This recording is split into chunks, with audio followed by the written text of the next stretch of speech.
time, let me pop my shit, man. Big talk, big talk. They done got me pissed off. Yeah, it's $40 bottle, ain't no crystal. I ain't turned up in a minute, back to business, about to lift off. I put up a post that says, sometimes I wish I was born Latino 4 days before Black History Month.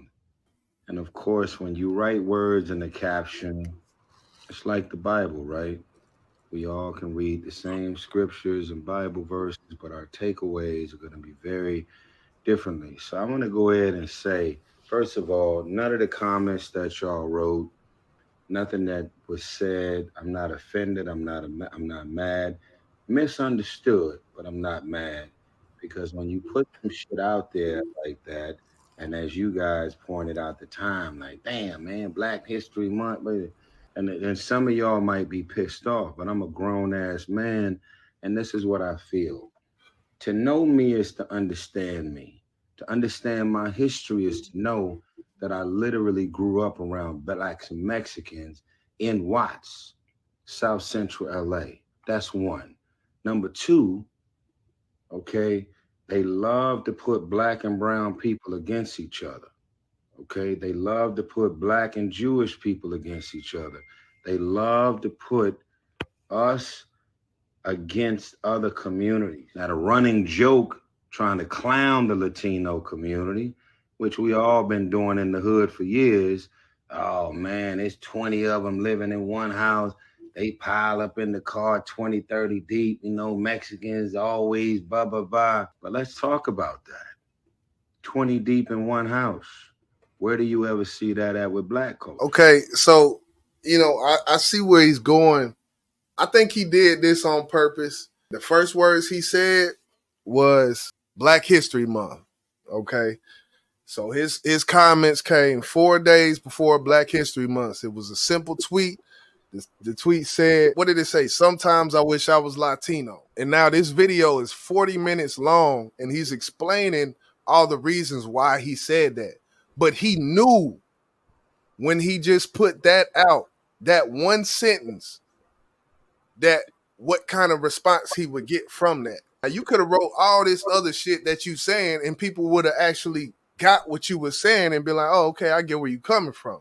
What he said in this live, he said it was brought to his attention by somebody in his comment section. Bullshit. So you really gonna stand on which you have no proof, but you really say he knew this and not it was just brought to his attention? No, it wasn't brought to. He knew what he was doing. He was very aware of what he was doing. He knows how social media works. He's been around the loop-de-loop of the TMZs and all of these social networks, the media takeouts, the shade room. He's been on it plenty of times. We talk about Black people uniting and coming together, you know, and we can be a lot more powerful. And then we know we look on TV, we look on the internet, social media, and see us killing each other. And then we have big name people with big platforms who are actually speaking out against this type of shit, who's really trying. You have people like Martin Luther King, Malcolm X, hell, nowadays GMJ. We got a lot of people who actually speak out for the Black community and actually trying to teach them the way of life and the best way to go about things. Cool. But then we still have, and I'm going to say this word because it's ignorance, niggas who like, man, fuck that shit, man. That's the type of shit that irks my nerves.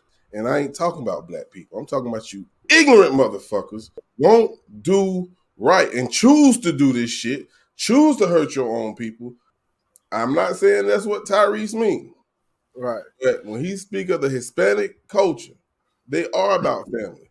And right. There are some Black people that are about family, but there are a lot of motherfucking Black people where family is just damn near work. You could be Black and you know, you living with people, and then you go up to talk to a chick, Black chick, and just because you live with people, she think you broke just because you live with people, like because you live with your family. And a Mexican, you know, for lack of better words, a Mexican will tell a chick he's trying to court that he stays with his brothers and sisters and mother, father and grandmother, and they look at that, they value that. You know, you say the same thing to a black chick and she might be like, "Oh, nigga, you," like it's like some sort of contention there with just because you stay with your grandma. So, but even when it comes to like the entrepreneur, because he went into that aspect as well, and you know, some of these jobs where it's looked down upon to do these jobs and all that, they fuck around and have a whole housekeeping company or nanny company where they, you know, who knows? But from the get-go, you just saying that in your tweet, we gonna talk about it. When we speak about the black culture or African American culture, however you want to call it, there's a lot of good things, but there's also a lot of negative things that we do that's uncalled for. Right. And I don't understand, how did that become a part of our culture? Now, I know some people will say it's the environment you was put in, Blake. Okay, 400 years ago.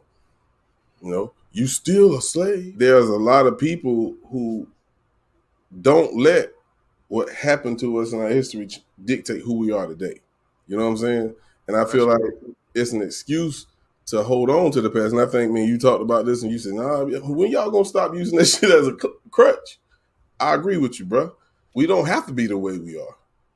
If we be the way we are because of what was done to us, we soft as fuck, bro. And that ain't what we say. We are strong people who can endure anything. So don't use the past as a fucking crutch to be something that's negative, that sheds a negative light on our culture, bro. Don't do that. Show your strength, man. Can you tell me which way to go? Which way? Can somebody tell me where do I go? 'Cause this don't look like no